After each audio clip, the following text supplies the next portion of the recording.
Hey, it's Suffering Student here. Today we're going to be doing something a bit different. I will be doing a Hello World speedrun in Java, because all the time when I see someone else's videos or stuff online, they always hate on Java because it's so slow and you have to write so much information. So I'm going to be showcasing how fast I can do Hello World, because often Hello World is hated on in Java for being super slow and a lot of code. So I will be having a counter on screen, and let's see how fast I can do it.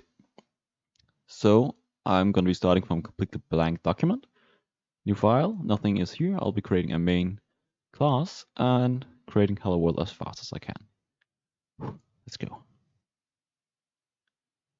So I am going to start the counter after I click enter in main and get started. Let's go. 3, 2, 1, go.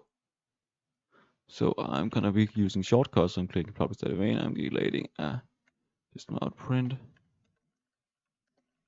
Oh god, I am not too fast.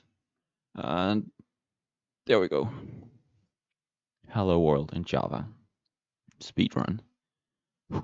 If you enjoyed, please leave a like and subscribe, and I wish you all a wonderful day.